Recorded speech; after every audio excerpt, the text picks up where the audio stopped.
A Room with a View, perhaps the polar opposite of that same year's 1985's My Beautiful Laundrette. A Room with a View is the kind of establishment romance tale which My Beautiful Laundrette served as a distinct contrast toward. A period piece about the upper class, the leisure class, about a time when England was more secure about itself and domineering of the globe, versus a piece reveling in contemporary British culture and signalling a truer, more intimate, sweaty, truth beneath the veneer of stiff upper lip pathologies. And yet, in its own way, for one more reserved or frigid part of old British society, A Room with a View represented a protagonist's desire to think for themselves, to choose to marry for love and not out of family obligation. These stories, however, may have at one time solely been the domain of such upper classes. Helena Bonham Carter's Lucy Honeychurch had the privileges to be able to marry for love rather than for her family or for economics in general. However, how one is sold on what could be an otherwise alienating insular tale about the prancing and posturing of idealistic young British dreamers of the upper-class pavilions is via Ruth Prower Jabwala's screenplay.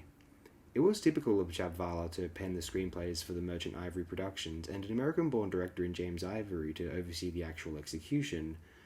As a result, the appeal of these upper-class, posh and splendour-oriented British period pieces of old, and there is an appeal to those outside of England, is extracted and intimately examined. It is that environment of certainty. One may as well be living on another planet, amongst a benevolent, all-powerful alien society. Everything in British society, in that global empire, is pristine, polished, proper and courteous. Truly this is the peak of civilization, so the Brits thought. It was built on the back of colonial claptrap, particularly in India. Without India, this empire's dream would be absolutely nothing. And so the British writing terrible tales in their histories of the brutalities of the Spanish, French, Portuguese and German empires had a fine time spinning their own colonial experiments as rather benevolent and justified, even moral, but to no avail as time spanned away from these violent instances of conquest. The controversial legacy of colonialism is, in some respects, the word colonialism, colonization itself. The fact that a distinct term was employed to conquest or imperialism was done so to seemingly sanitize in the colonizers' minds what was going on, though has also created in the present day a belief from anti-colonialists rather, that colonialism was worse than typical cliche standard Conan-esque conquest and pillaging. It might even be worse than cut and dry genocide. There are reasons rooted in abstract, mostly incoherent social theorems, though this is because that word, colonialism, rather than conquered and reaped, is utilized.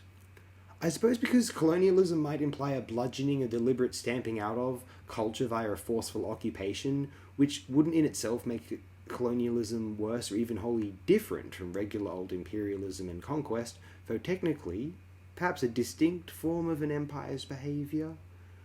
So when others look back in wonder on British proper posh and stylized period pieces prior to say 1950 or so, when American culture really took over the world, English language world or otherwise, they are yearning for that sense of not just aesthetic, but certainty.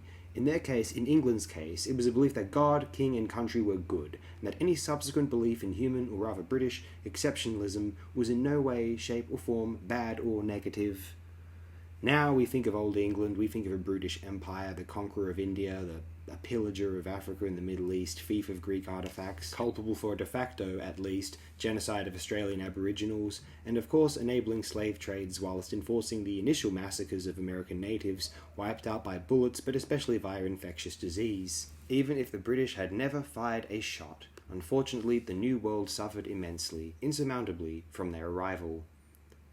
How could one feel proud to be British afterward? Justification, blissful ignorance, political anger. What to do now? What made one proud to be British after Empire? Snarkiness, satire, intelligence, education, factual knowledge, wittiness, good music, good films, and quality television? Oh, and some of that literature is pretty good too. After the First World War, which A Room with a View is tactfully set prior, forced to set and published the novel during that final luxurious and beloved Edwardian era, British society had wholly realised that empire was indeed very, very bad. For selfish reasons at this point, an entire generation of young men had signed up and either died, were mortally wounded, or afflicted with a permanent PTSD with which they might never hope to truly recover. The ramifications of that 100 years on, are still taken for granted. By the time of the Second World War, Britain was too hesitant to sign up for another until Nazi Germany, an insane manifestation of pride and empire, the very thing which had previously effectively killed Germany's 19th century culture, had made too much headway on continental Europe, and so the aftermath of such shock led to another, perhaps even worse, global skirmish which effectively killed empire forever. Well, European empires, bullets fired into its corpse by both Americans and now Soviets too. It became easy to yearn for a time prior to the Second World War, prior to the discovery of the atom bomb, certainly, and so films like A Room with a View, whilst perhaps having a potentially sinister appeal for the more ruthless and elitist of British perhaps, it also demonstrates the beauty, majesty, freedom, privileges, blissful ignorance perhaps, of the English leisure class during the Edwardian era. And who isn't a sucker for true love? Even if you don't believe in it, derided as Disney love, A Room with a View will make you want to believe. Or hate England, Forster, and Merchant Ivory for their ignorance. In a vacuum, everyone wants a perfect, happy bubble space of their own, a British upper-class luxury free of consequences of exploitation. They want to feel like the central characters of A Room with a View, and who, in a perfect world, wouldn't? Seriously. Few films had the audacity, and were hurt not whatsoever at that, via spoiling the film's closing shot in its own promotional poster and subsequent home video releases since. A lovely film. I feel a soft spot for it. One of the easiest films to play for newer dates, all the rom-com junk, but with a touch of class, a reasonable runtime, luscious cinematography for the film snob of the two, and plenty of sappy schmaltz and sentiment for the said date one is attempting to successfully court. Try A Room with a View. Works.